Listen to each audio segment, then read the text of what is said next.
Bom dia, aqui é Osmar Machado Aba, de Curitiba. Hoje, 20 de setembro de 2024, onde lá no nosso Rio Grande se comemora hoje o Dia da Farroupilha, né?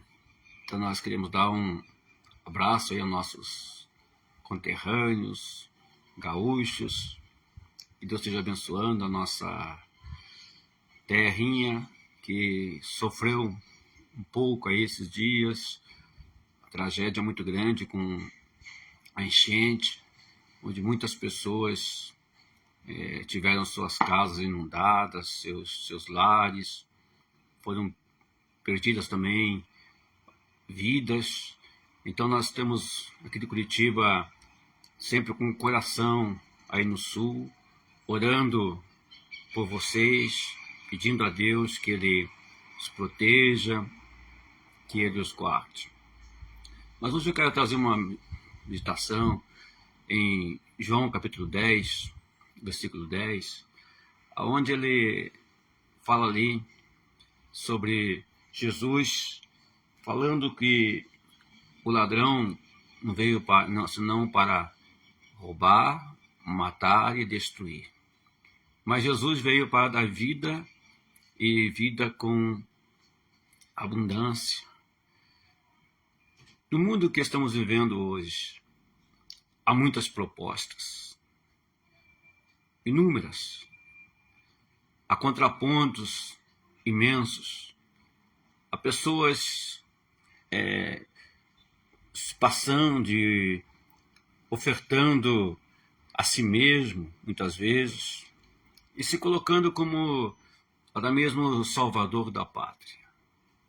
Nós vemos que as pessoas, para chegar a um posto de autoridade, muitas vezes são capazes de pisar nos outros, capazes de difamar os outros, capazes de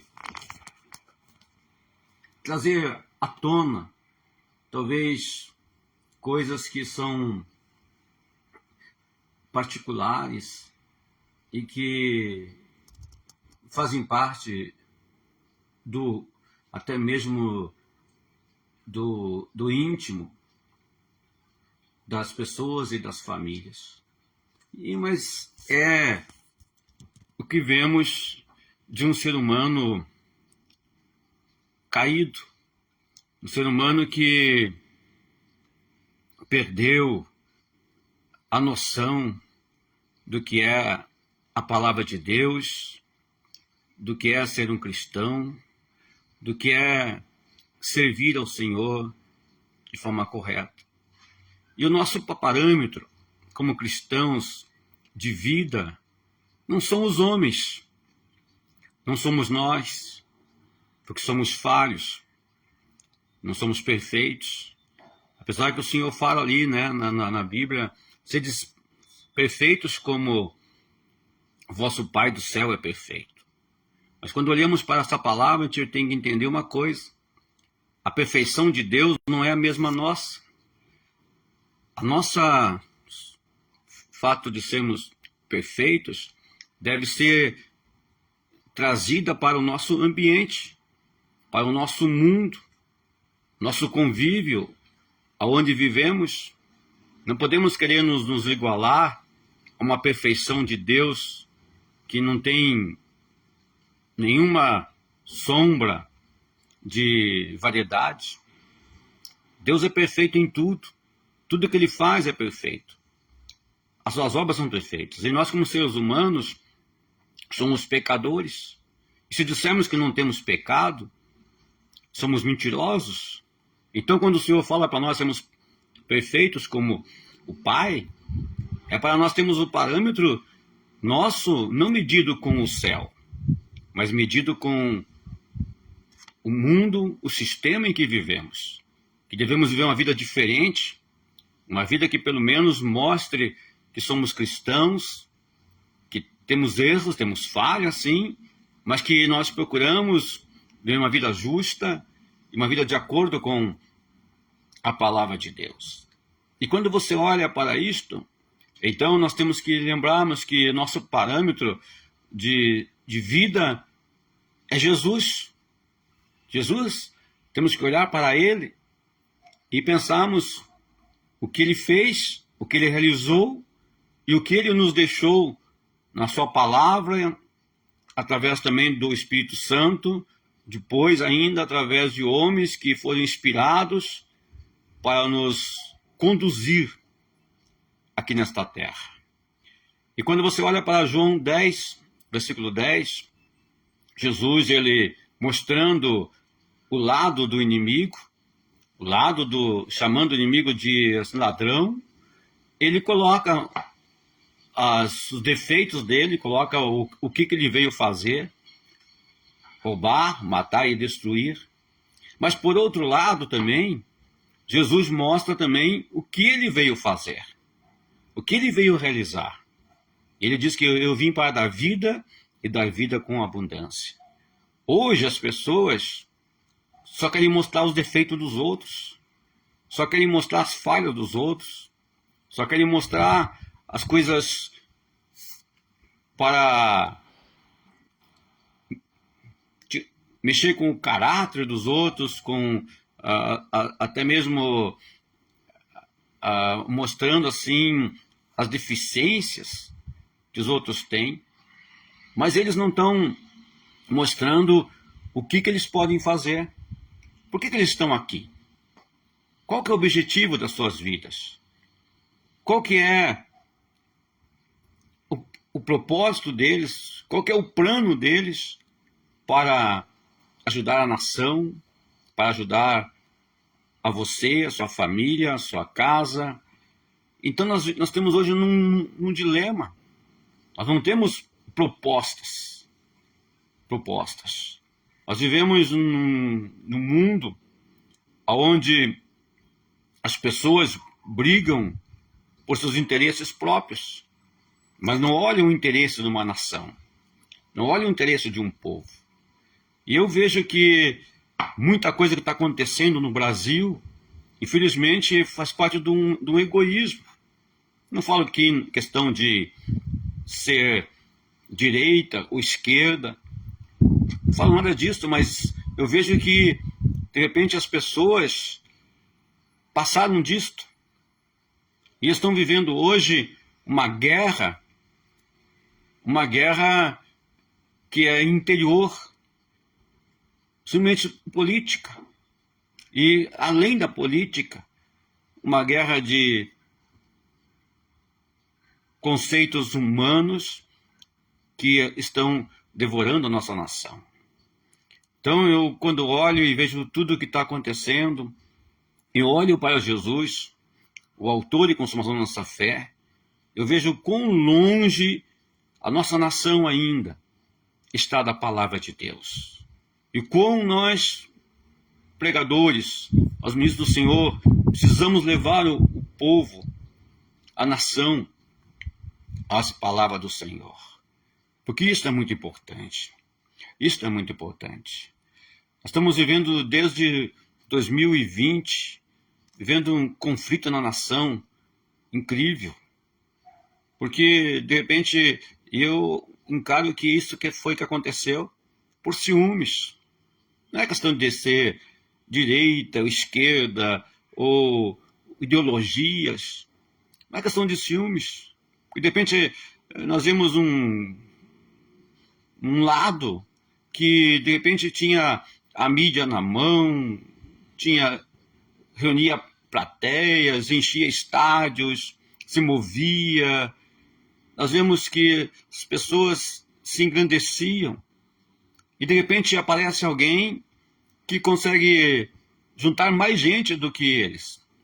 Consegue chamar a atenção das pessoas, tem um carisma maior e começa a ser perseguido. Não é debatido as suas ideias, não é debatido as suas visões, mas simplesmente porque as pessoas se incomodam e até hoje estão se incomodando com isto. É como Davi e Saul, Quando aquelas mulheres, de repente, começavam a gritar: ah, Davi matou, Saul venceu tantos, mas Davi venceu milhares, milhares. De repente, então, Saul começou a querer matar Davi por ciúmes, porque apareceu alguém mais importante que o outro. Então, nós vemos que isso aconteceu com os artistas que atraíam multidões em estádios. Nós vemos o lado de políticos que de repente pensavam que eles eram as pessoas que jamais iam ser esquecidas. Vemos com instituições que pensavam que eram os donos da nação e que tinham poder. Então isso aconteceu. De repente aparece alguém simples, alguém humilde, e essa pessoa chega ali e de repente, aonde vai, num bar, aonde entra numa rua, onde sai, as pessoas ovacionam. Isto começa a mexer com a nação nossa e coloca então desculpas sobre outras tantas coisas que aconteceram, mas eu vejo que as guerras começam no coração, começam nas palavras, as guerras começam no interior das pessoas. Não entendem os propósitos de Deus, não entendem a visão de Deus, não entendem o que Deus quer para a nação. E com isso todo mundo perde, com isso todo mundo perde. Eu tenho uma visão clara de que um governante, ele não pode ficar mais do que 8 anos como governando um país. Tem que ter uma eleição, uma reeleição e depois não mais voltar. Pode ser de esquerda, direita, da onde for. Ser bom, ser mal, não tem nada a ver com isso. Mas tinha que ser, eu creio que devia ser uma regra. Isso seria bom para termos novas ideias, novos projetos. E cada pessoa que viesse, devia vir com uma proposta melhor. Não chegar para falar o que o outro fez de errado. Não para falar o que o outro não fez. Mas dizer o que o outro fez, até elogiar os pontos bons, positivos do outro governo. E então, depois, dizer ainda, olha, ele fez isto e eu vou fazer isto ainda.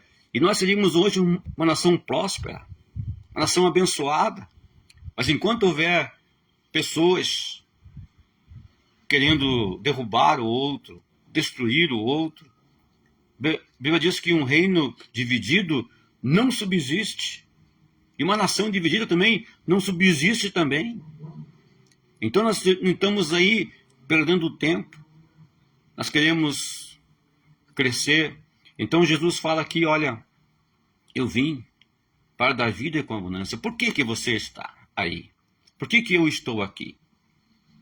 Qual que é a nossa visão? Qual que é o nosso propósito? É derrubarmos o outro? É vencermos o outro? Como diziam alguns grandes líderes, você não é um grande líder porque você vence o outro, mas é porque você conquista. Conquista. E nós devemos entender isto. Devemos compreender isto. E que nós possamos entender isto como igreja do Senhor, como igreja de Deus. Para que nós estamos nessa nação? Para que as pessoas conheçam a Jesus. Para que as pessoas tenham vida eterna. Para que as pessoas sejam livres da morte eterna. Para que as pessoas tenham um encontro com o Senhor. Nós somos embaixadores, somos chamados para a reconciliação. Reconciliação. E que bom que está sendo pregado o Evangelho no Brasil, através de muitas formas. Mas não deixem, de forma alguma, que o inimigo divida a igreja, divida o povo de Deus. que as ideologias, que os pensamentos humanos sejam maiores do que o propósito de Deus. Nós temos uma palavra, como Jesus tinha. Nós sabemos por que fomos resgatados, porque Jesus nos tirou das trevas e nos trouxe para a luz, para nós mostrarmos as obras, e as nossas obras glorificarem o Pai, e através disso as pessoas aceitarem Jesus Cristo como seu único e suficiente Salvador.